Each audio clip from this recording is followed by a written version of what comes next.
Back in January 2024, I made a New Year's resolution to teach myself how to paint with gouache, and I kicked things off by painting 3 of my favorite Jack Kirby-inspired Xmen characters, Cyclops, Beast, and Jean Grey.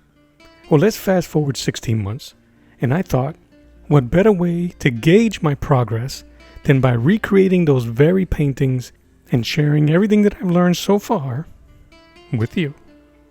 Let's go. Welcome back everyone to my channel, Arts of the Round Table. My name is Mello. Thank you so much for joining me on this one. Let me take you back to where it all began. These are my very first gouache paintings that I did back in January of 2024. Cyclops, Beast, and Jean Grey. And I chose these because I thought it would be easy for me to adapt to Kirby's dynamic yet kind of simplistic style, and I didn't want to overwhelm myself. I let the gouache do all of that for me. To be honest, I didn't know what I was doing. I didn't know what I was getting into. Gouache has this incredible versatility, but it's not the most forgiving medium when you're starting out. And I had a lot of trial and error, but never so much so that I wanted to quit. Every time that I've had a pitfall, I just wanted to keep going. I realized a lot between then and now what my mistakes are and how to improve them. That is yet to be figured out. But these were fun. They were really fun. I felt a lot of anxiety. I'm like going back in time now. I felt a lot of anxiety doing these for no reason. They were all for me. This journey was for me to get better. And let's get to it. I want to show you guys the process of what I do now. Let's start with Cyclops.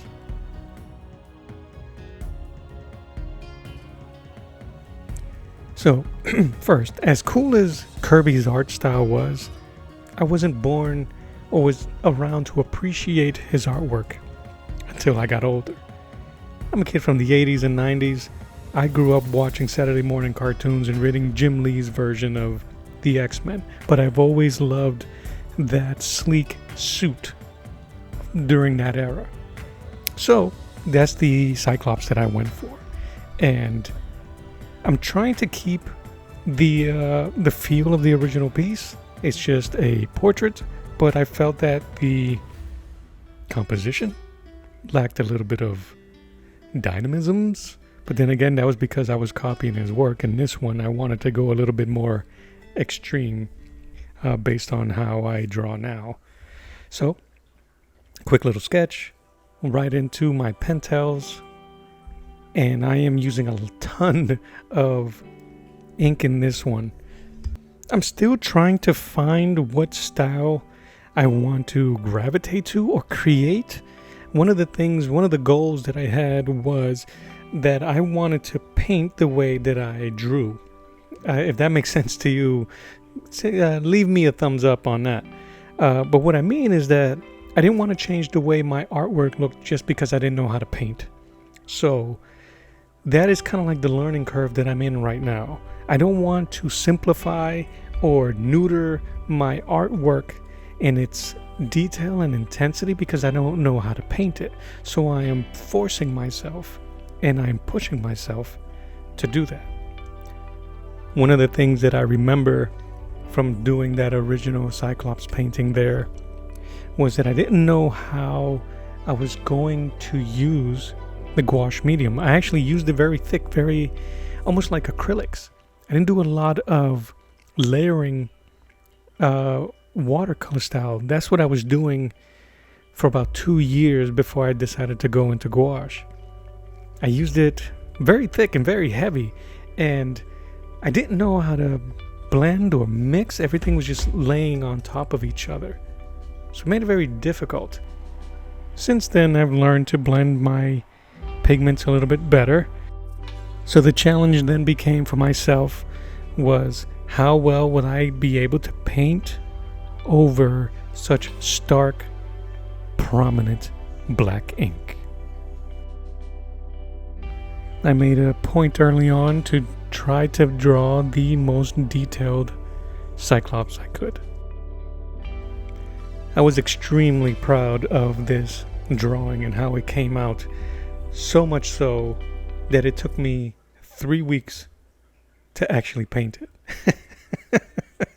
Because I'm like, I can't ruin it, I don't want to ruin it. And there's been a lot of stuff going on in my life outside of art that really affected my confidence level. But that aside, it was time for a bravery test. I knew that I wanted the intensity of his optic blast to be what illuminates and give the vibe and the mood of the page, of the image. So, just simple red, watered down and washed over the whole piece except for the inner part of the beam to show or to mimic a glow, like a lightsaber. To paint the skin, I'm using very small palette of vermilion and yellow ochre. There is some brown there, but really I'm just mixing in those two colors with black and white. And I'm using a dark blue. I think it's actually Payne's Gray for the shadows in the Gen 4-5 look dark shadow. And I'm just going back and forth. And this is one of the things that with time I was able to kind of get a grasp of. And that's layering with various amounts of pigments over on top of each other, depending on how much water I use to water it down, or how little water I use to make it thick and sit on top. And the first part really is kind of like the building of the translucency of the skin, while also building form and shape. One thing that I continue to struggle with, amongst other things, with gouache is patience. I get excited during these sessions, especially when they're going well, that I tend to rush and want to get to the finish line quick. And what happens often is muddiness in my colors, because I keep reactivating previous layers, or I'm not allowing the newest layer to sit and dry and reveal its true tone and hue. And in my honest opinion, throughout this journey, that there is what has me suffering from inconsistent artwork. Those frustrations aside, revisiting these drawings and paintings has been a rewarding and exhausting experience. I know for a fact that today's paintings would have been impossible for me to accomplish when I started. And I wish to impart that feeling to you. If you're currently in a similar artistic and creative path, do not stop. No good story ends after one line. It takes time, patience, and consistency. Experiment and paint the things you love and enjoy, and share them. Don't be afraid to share your accomplishments and your growth. Find like-minded artists and build a community. Ask questions and put those things you've learned to practice. More importantly, if you're learning something new, don't be afraid to look back and celebrate how far you've come. It will feel amazing to see how sticking to a skill, a passion, and putting in the time can lead to immeasurable growth.